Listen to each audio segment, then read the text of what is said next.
that suit. I spoke to the Bureau of Prisons late last week, and they say the process takes them about 7 days where they have to evaluate each individual. I said, obviously, you know this case is coming before you on Monday. What evaluations have taken place? They say, in earnest, those evaluations do begin today. We expect to know within the next 7 business days a little more information about where exactly he may be sent.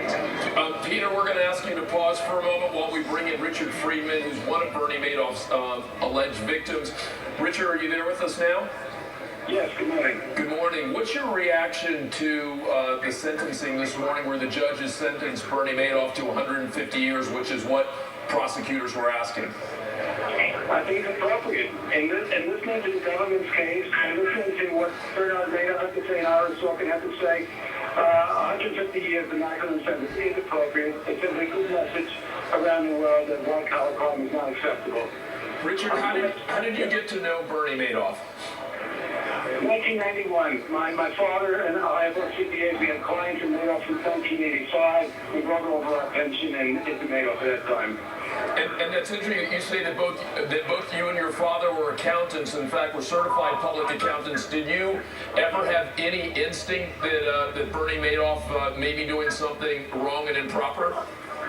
Well, you know, we felt because the SEC had 7 times investigated him and never found anything wrong, that in a sense it's very good due diligence. We did go through the statements, we reviewed the prices, we didn't find anything wrong, diversified portfolio. So, you know, you have thoughts, but we didn't find anything that made us think there was anything fraudulent going on. Interesting. And Richard, as you and your father went through the process and heard about these 7 SEC investigations, at any point did you pull out some of your money, or through this process, through the 7 investigations, did you actually give Bernie Madoff more money? Yes, you feel more confident in investing. So did thousands of other people.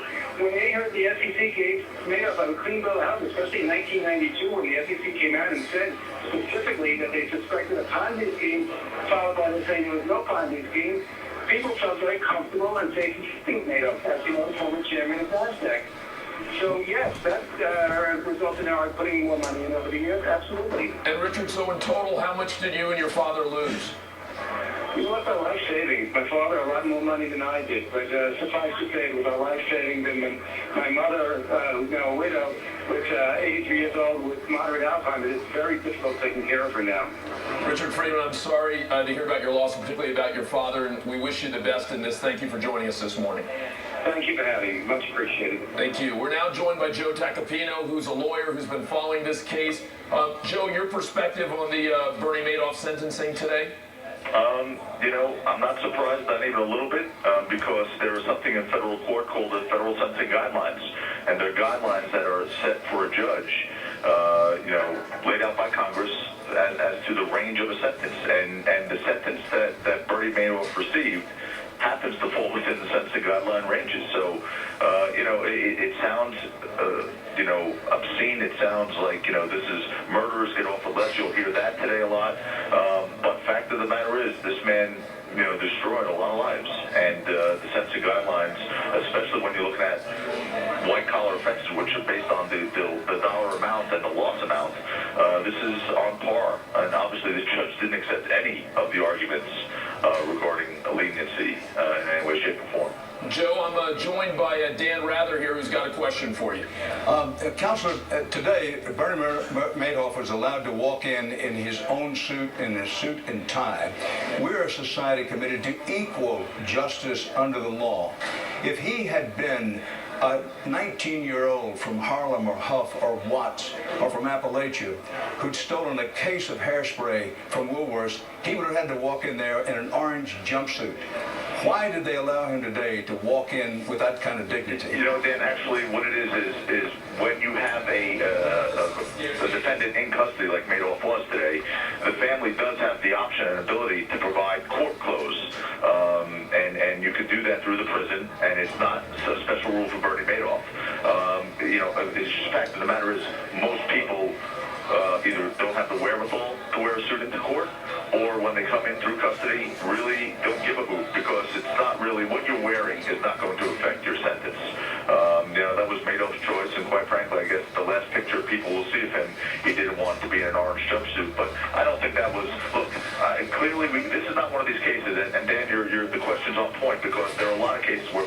money, get a different level of justice than people who don't have the money.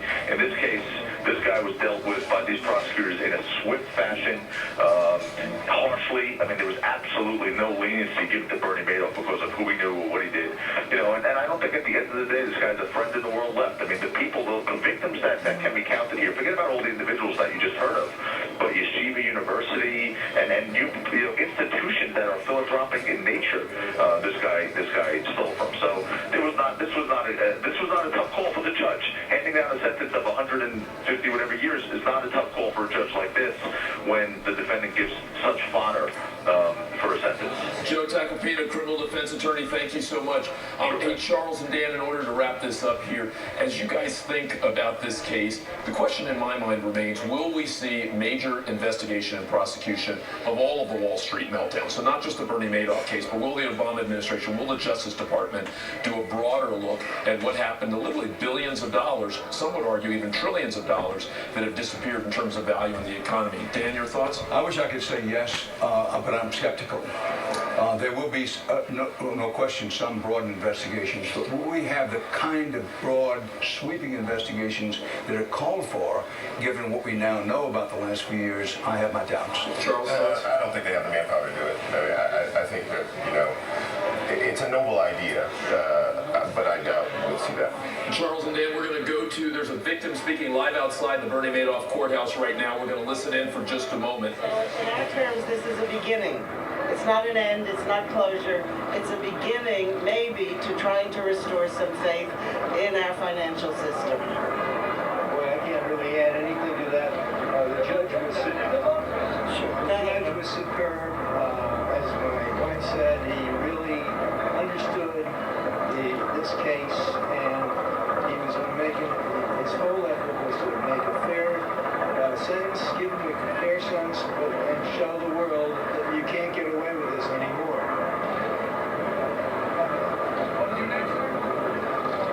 Tell your name. DeWitt Baker. DeWitt Baker. Yeah. Judith Welling. We are married.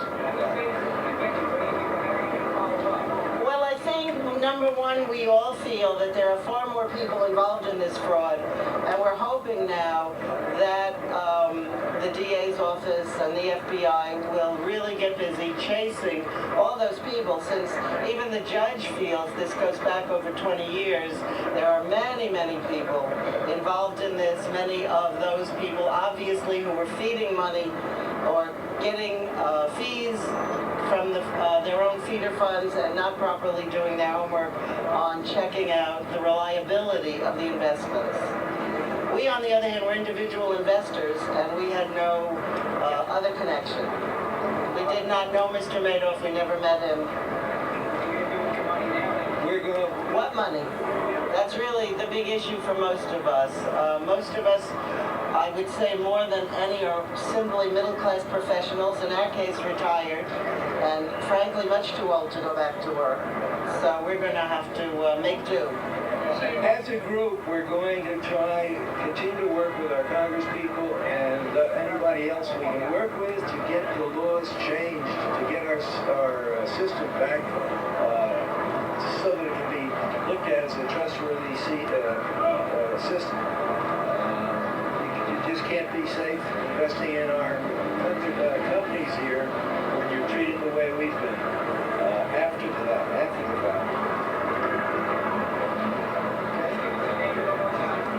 Judith Welling. Welling, no ton. W-E-L-L-I-N-G. DeWitt. D-E-W-I. DeWitt. D-E-W-I-T-T. Baker, like the butcher. DeWitt. DeWitt. Capital D, capital W. DeWitt.